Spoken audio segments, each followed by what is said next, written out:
mataan na dhukkuba xiyyaararraa buutee kaatee mataan na dhukkuba ijoollee mataan na dhukkuba irraa na qabamee seema lama jettee utuu ijoolleen hin qabin kufteedha. Ishi. Dandeessu ammallee rakkoon ni jiraata. Ammas itti jirra miti. Yaa kanadha dhugaadha. Akkasitti gara waggaa kudhanii tajaajila uummata keenya. Sinitti nafne waggaa kudhan guutuu uummata keenya tajaajiltanii sinitti nafne waggaa kudhan guutuu akkuma walii galaatti iyyuu warri asii imbaasii Saudii keessa hojjetan Itoophiyaan hin hafne sinitti waan isin waggaa kudhan guutuu nu gootan Minilik harma Oromoo harka Oromoo irraa cire jedhan suni hin goone sinii galee waggaa kudhan guutuu nu gargaartani galatooma waggaa kudhan guutuu waan isin nuuf gootan waanuma ajaa'ibaati waan ajaa'ibaati waggaa kudhan guutuu galatooma ka biiroo Saudii keessa hojjettanillee ka imbaasii keessa hojjettanillee ka asabsaabii keessa hojjettanillee waan ajaa'ibaa nuu gootan waan isin nuu gootan haga duune lafeen keenya lafa jala baddee caccabdee rirmi nu yaatutti sinin dagan waan ajaa'ibaa nuu gootan mee maan nuu gootan mee nu salphistanii lukta akka nurraa ciramu nu gootanii mirgi keenya akkan eegamne biyya kana keessatti nu gootanii kaleen keenya akka baafamu akka arabni qaltee bineensa nu nyaachistu nu gootanii maan nu gootanii waggaa kudhan guutuu kan waggaa kudhaniin fadhaadhatu jira bara waggaa kudhan guutuu nu tajaajiltan walumaa galli keessanuu galatooma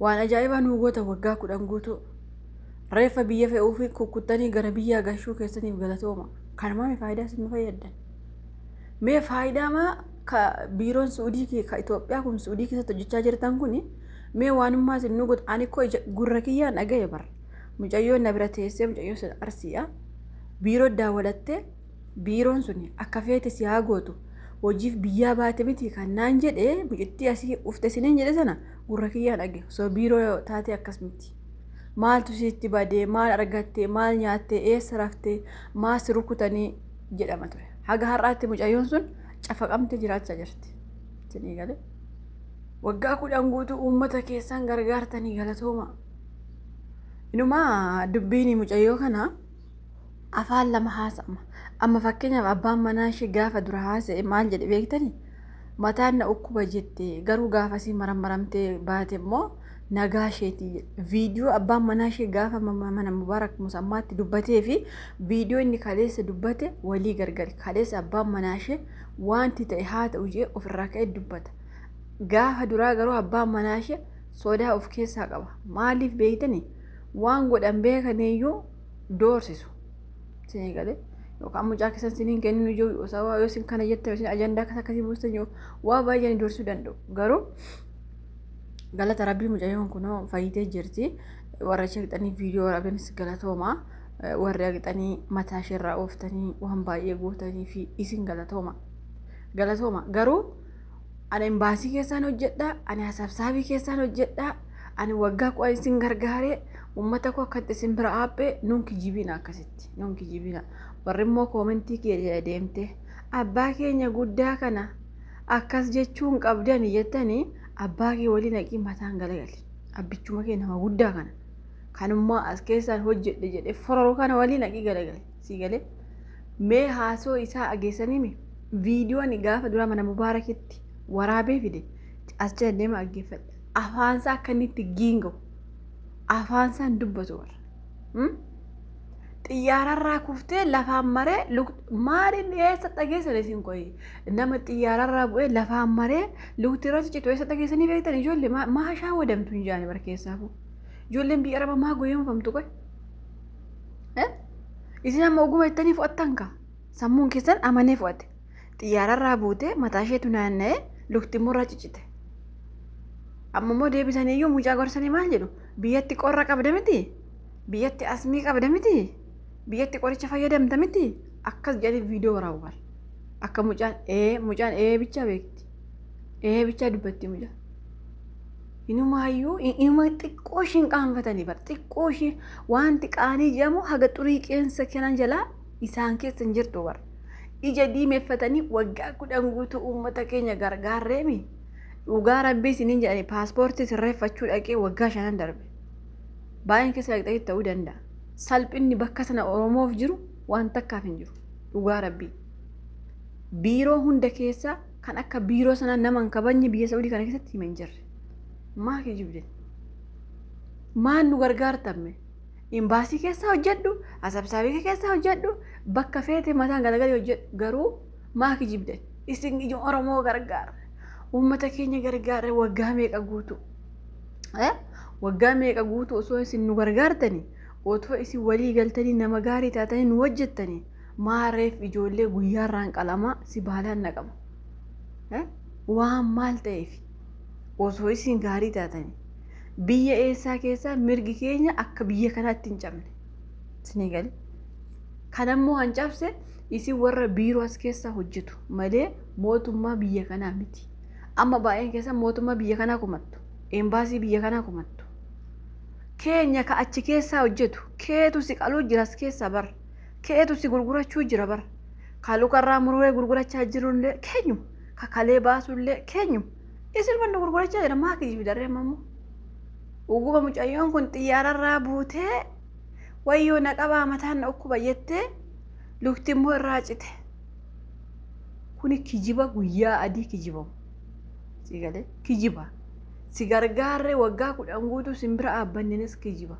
Waggaa 10 guutuu yoo nu xaraguu taate malee yoo ijoollee keenya jawwee nyaachisuu taate malee osoo namummaa qabaattani osoo uguma nama nu gargaaru taatani gaafa ijoolleen biyya Arabaa keessatti majawwee waliin hojjechaa jira. Akkas waliin hojjechaa jira. Akkan ta'e gaafettu gaafa isin biirootti isinitti daawwattu ijoolleen maaliif kootu gara biiroo jettanii nama sanan gaafattani. Ka'ufte kanaaf miti. Inumaa maal jettu dhugaa rabbi biiroon as keessa maal jedha beektanii? Mucayyoon gaafa asii daawwattu arganii galata rabbii itti daawwatee hin beeku biiroo kanatti daawwaluu manna anciisee duukii naa wayya. Arabumti qaltee na nyaachuu naa wayya. Dhugaa rabbi maal jedhan beektanii? Mucayyoon silkii na uwwatte arabittiin kana biraa hin nareebdi. An dhuguma rabbi jagootiin beeka mucayyoo silkii hin qabdu. Nyaatallee namittiin kuta ofii naqatti guyyaa laattuu fi guyyaa qaba. An kanaachi deemee nyaata hojjetadhu kobozii gaafa jettu gaafa qabdi. Mucayyoo itti daawwalatteenna silkiif biyyaa baate jedhe. Silkiif biyyaa baate osoo hin taane hojiif biyyaa baate amala ishee immoo damdamadhu lamma fokka nutti hin daawwalle jedhanii gurra isheetti cufan. Asii immoo tiktookirra deemtanii immoo waggaa 10 guutuu uummata keenya bira dhaabbachaa turre. Isin gargaaraa turre. Eeyyan gaafa reeffaa nu gargaartaniittu galatooma. Gaafa lukti nuraa citu nu gargaartaniittu. Gaafa kaleen nu keessaa bahu nu gargaartaniittu. Kana achi maan nu gargaartanne? Ergi duunee maan nu gargaartu? Maan nu gootu? Faayidaan maali? Maan nu fayyaddu?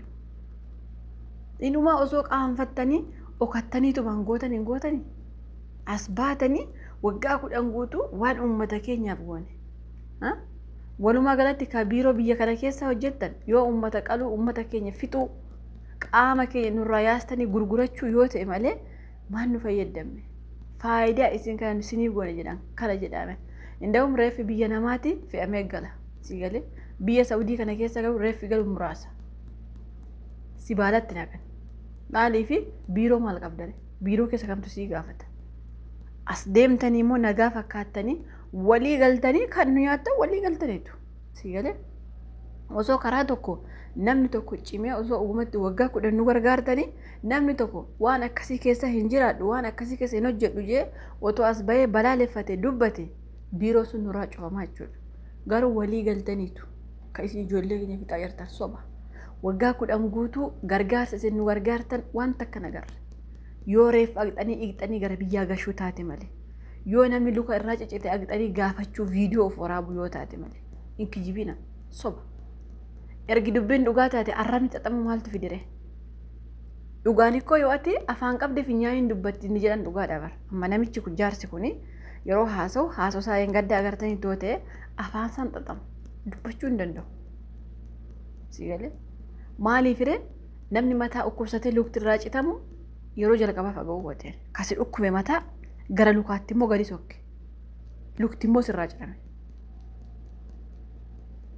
Inumaayyuu gurbaa abbaa manaa isheetii maal jedhani gaafa duraa inni marammaramtee biyyaa baate dhukkuba takka illee hin qabdu fayyaa isheetii madiinaa ni jedhe. Gaafa lammaffaa immoo maal jedhe dhukkuba asmii qabdi. dhukkuba asmii qabdi qoricha isaa fudhattee deemteetti. Afaan lama dubbachiisu warruma abbaa mucaallee maatii mucaallee afaan lama dubbachiisu bar. Maatii mucaallee doorsanii afaan lama dubbachiisu jiran. Si galee yoona kana maal jedhu beektani mucaa keessan barbaaddu moo akka namni ajandaa nu godhatu yookaas immoo akka namni bukoo keenya baasuuf dubbattu jedhaniitu yoo wanti jedhan maal gootare xiqqoon nama kee argachuuf afaan 20-30 hin dubbatta. Abbaan manaa ishee afaan lama dubbate. Gaafa dura ijoollee 3 wajjin deemanii fayyaadha rakkoo tokko hin qabdu xiyyaarri Dubaayitti buusee gara Saawudiitti immoo as dabarsee rakkoo takka hin qabanii. Gaafa lammaffaa immoo eeyyan dhukkuba asmii qabdi. Dhukkuba asmii qabdi qorichi fudhattee deemteetti. Akkaataa kanaan wanti gootanii dhugaa oksuun biyya keessaaf biyya alaatti beekamaan isiniif wantidha faashiniidha. Isinii galee garuu maaltu na dhibe mucayyoon kun miilli ishee irraa citeeran deebi'uu fi waan kuttaniif isintu beeka waan qaama ishee akkanatti taphattaniif isintu beeka garuu immoo as deebi'anii kijibuu maaltu fide waggaa 10 guutuu uummata keenya bira dhaabbanne uummata keenya gargaarree ijoollee biyya kana atikko gaafa saafaruuf gara biyyaa qajeeltu an dhugaa rabbiin hin jedhe gaafa gara biyyaa qajeeltu tartiiba gara xiyyaaraa geessu ijoollee gara Itoophiyaatti galtu kabajaa qabamoo ka gara Filipiinii, Bangaalee, Hindii warra akkasii kabajaa qaba bakkuma xiyyaaraatti. Kana hundaa immoo hangodhe eenyu warruma achi keessa hojjetu. Ka kabajaa nurraa fudhatu tuffachiise illee warruma achi keessa hojjetu jechuudha. Kanaafuu kijibdanii waggaa 10 guutuu wanti nu gargaartan tokko hin jiru. Walii galtanii hojjetta waan ta'eef wanti nu gargaartan tokko hin jiru. Waggaa 10 guutuu anis waggaa 10 nama biyya kana keessa ture. Guyyaa takka waan isin gaarummaa agarsiifte hin agarre. Isin galee yoo ijoollee keenya akkuma amma isiniin jedhe gara biyyaa reeffa gashuu yoo taate ciccitaa agxanii mana kiimii keessatti gaafachuu. Gaafa agxanii lukti irraa citee gaafattanii ergi nama gargaartu taatanii dura maa viidiyoo waraabdani. Osoo nama saarraa lukan cirii maa viidiyoo waraabdani. Namni kun rakkoo akkasii qaba. Kanaafuu luko irra amma mucayyoo kana maal jedhe namichi mti kun maal jedhe jaarsumti kun osoo miilli irraan cinnitee lubbuu ishee baa'e ukkubuma cimaa qabatee jira mucatti si galee hagummaa sa'aatii deemsa sa'aatii 3 Itoophiyaatii kaatee gas udii buututti ukkuba adagaa ishee qabate ukkuba ammaaf ammatti ajjeesu as chokkaa ishee qabateetu lubbuu ishee baraaran irraa kutanii amma kuni gowwaa akkamiin nu goote nutti taphatti jedhaani bar horii akkamiin nu goote nuti taphatti isayyoo odeessitee waan namummaan dubbii kana fudhatu jira waan itoo sammuu kee baqasitee itti naqxee hin fudhatu dubbii kana sammuu kee oduu haa turuuti dhugaa rabbis niin jedha oduu haa sammuu kee baqasitee itti naqxanii sammuu kee hin fudhatu waan kijibaa akka ija namicharraa beekamudha waan kijibaa ija isaarraa beekamu akkaataan itti hadoodee haasa'u si galee biiroo sana keessa isa bichaa hojjechaa jiran jiru. Hunda nama hojjechaa jira meere garuu isin gargaaree nu hin jedhina. Walii galtanii nu yaattani, walii galtanii osoo namummaa qabaattani, osoo nu gargaaruu barbaaddani gaafa namni sun dhukkubsatu viidiyoo waraabdani. Namni kun har'ayyuu waraabee miidiyaa irra geessiftanii meere gaafa namni sun dhukkubsatee gara keessan dhufullee waraaba. Waraabaati rakkoon nama kanaa akkasii namni sun hin dubbata. Maali arraba xaxeetu ukkuba arraba xaxee luktirraa muramee fayyu eessaa dhufe? Arrabni xaxamee lukti yoo cite immoo namni sun hin fayya.